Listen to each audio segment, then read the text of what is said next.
careers in sports are so important to me because, believe it or not, standing behind this 6-foot podium, I wanted to be a professional athlete. Now, if I told you I wanted to be a lawyer, none of you would have laughed. And that's because my mom had one rule growing up: doctor, lawyer, or failure. And I remember I did play college football. My very first play ever, Christian Okoye ran me over. Most of you know him as the Nigerian Nightmare. And I remember when he ran me over, when he signed my jersey with his size 13, I remember lying there going, doctor, lawyer, or failure. And much like those kids in the video, if you can't be an athlete, the immediate thought is, I'm going to be a sports agent. And I think we don't know what we want to do unless we see it. And I speak a lot around the world, not just in corporations, but for every paid engagement that I do a free engagement, at least one at a school. And one of the exercises I do, especially with younger kids, is I have them draw what they want to be. And the reason I do that is I think there's really 3 things that determine your success. Is one, the skills that you have. And we have to reiterate, the skills that you learn on the field can transfer off the field, and then the knowledge that you gain, right? The knowledge that we have. And then finally, there is a burning desire that we learn on the field to be and what we can be, right? The people that must be what they can be are the most successful people. And that's what I try to instill in all the kids. And I ask them, go ahead, just take a minute, write down, draw a picture of what you want to be. Show me what you can be. And I was in a room one time and everybody got excited and they're drawing all kinds of really cool things. And I could see a little boy in the back holding the pen, not knowing what to draw. And then his face lit up, his eyes went up, and he started drawing. So I kind of walked over to see what he was drawing, and he drew a picture of a pizza delivery man. And it was puzzling to me, right? He seemed like a really good kid.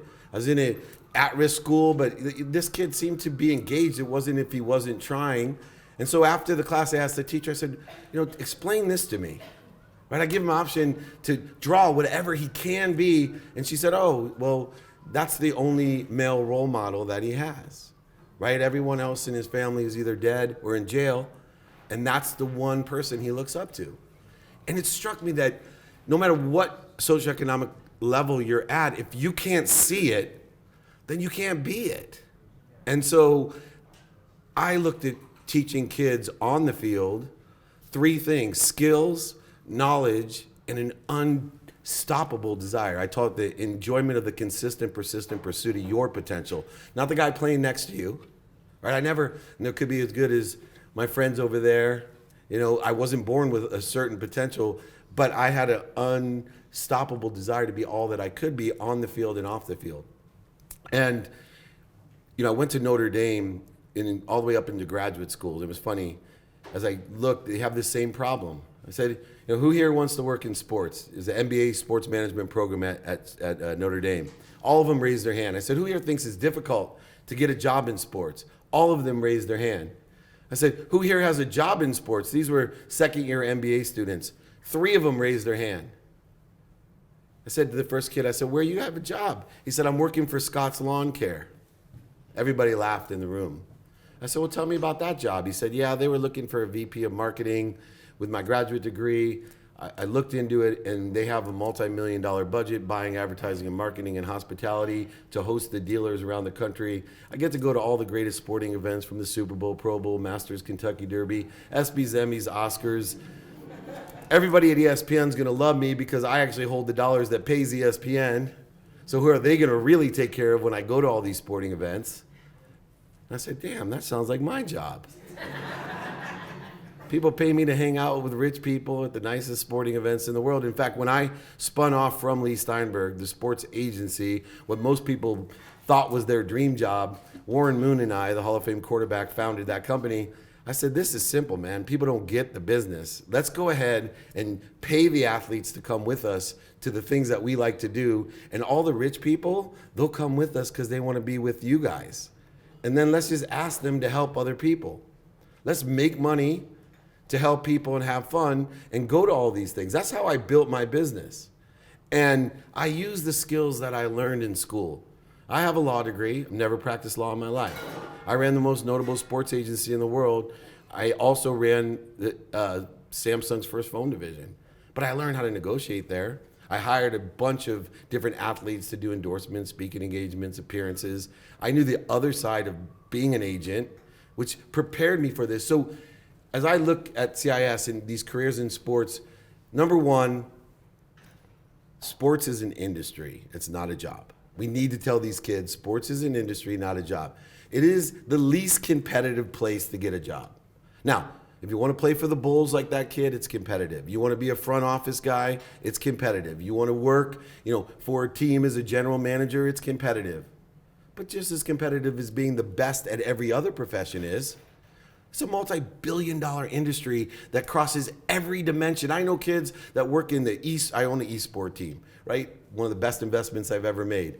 Incredible jobs for programmers, designers, graphic artists, poets. I mean, I can go through so many different careers if we just could get kids to focus in on enjoying the consistent, persistent pursuit of their potential, the skills that you want to have, the knowledge you want to gain. Be more interested than interesting. Lastly, I have a couple minutes. I tell a story that's indicative of my career. So when I was lying on the field and thinking doctor, lawyer, or failure, my older brother was doing his residency over at UCLA. I said, I'm going to go figure out because I better be a doctor because the only thing I wanted to be was rich. I grew up with a single mom, 6 kids, 5 boys and a girl. My mom would pack our lunch in a paper bag, put us into a Country Squire station wagon. After she taught the 2nd grade, we'd go fill up turnstiles at the 7-Eleven with greeting cards. And I told myself, man, I'm going to be rich. I'm going to buy my mom a house and a car. I'm going to be a professional football player. Well, that didn't work out. So I'll be a doctor. I go right to my brother. He's doing his residency. First thing I say to him, I'm 18 years old at a great college, much better academic school than was football school. And I said to my brother, I'm like, man, I hate hospitals. He looked at me and goes, what are you talking about? You're pre-med, Dave. You hate hospitals? I go, yeah, I want to be a sports doctor. I'm going to be on the sidelines in the training rooms. I don't have to be in a hospital. And he looked at me like at 18 years old, as he had dedicated his whole life to medicine. And he said to me that piece of advice, David, you got to be more interested than interesting. And I can't tell you in my career how many kids come up to me and say, Mr. Meltzer, I want to have your job. I want to be Jerry Maguire. I want to have and be a sports agent. And it just resonates in my head, man, be more interested than interesting. If you knew what that job was like, what you're asking me right now is like telling me you want to be a doctor but not sit in a hospital. Tell me what skills you have and what skills you want. Tell me what knowledge you have and what knowledge you want. Tell me what help you need, what help you want. Learn to ask for it. And then show me that you have a desire. Right? I have one of the biggest internship programs, not only here in California, but in the entire world. And I had a young kid came in and he said, Mr. Meltzer, I want to work for you. I said, you got 90 days to prove me that you want to work for me, that you have the skills, you have the knowledge, but I don't see you have the desire. He said, what are you talking about? I said, you need to come in here like Rudy. And he looks at me, I go, yeah, like Rudy wanted to play football at Notre Dame. You got to come in here and show me you want to work for me like Rudy wanted to play football at Notre Dame. That's what I'm talking about. It's a desire to be what you can be. And he looked at me and he said, who's Rudy? I said, get the F out of my office. Make me feel that old. But guess who showed up 5:30 a.m. waiting for me to open the doors of my office the next day, right? Because I showed him. He went and watched the movie. It's the background on his phone, right? This is what we knew. Kobe Bryant, as I finish up here, because I'm total 8 over 10 of about time. Kobe Bryant told me, I said, what's your favorite movie? He said, Rudy. I said, come on, man. I go, Rudy's my favorite movie. Look at me, right? How can Rudy be Kobe Bryant's favorite movie? And he said, because every time, Dave, he said, when I was playing basketball in Europe, every time my dad saw me not being what I could be, not trying my hardest, he'd hand me that DVD and say, watch this. You want to feel blessed? You got to live to your potential. Rudy was living to his potential. That potential. And that's what we need to instill in these kids. There's millions of jobs in sports. And there's ones that we don't even know about. Right? And ones that it's traditional business people and sports people, we don't and cannot even imagine what sports are going to be like in the next 10 years.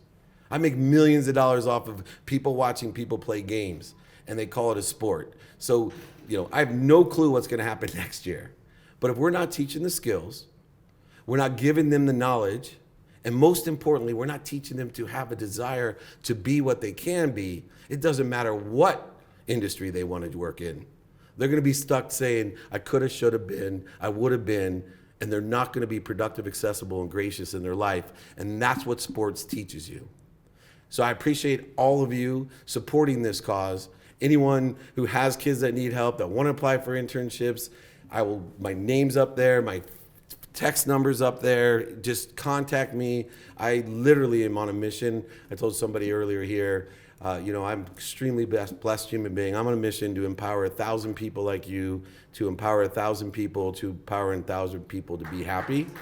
And so help me do the math. That's 1,000 times 1,000's a million times 1,000 a billion. Think about it. If we can just find 1,000 people that can empower those thousands, we can change the collective consciousness of the entire world, create abundance, living in a world of more than enough. You actually can change the world and literally empower over 1 billion people just simply to be happy. And there's nothing that makes me more happy than participating in sports, not only on the field, but off the field. I appreciate this opportunity. Thank you so much.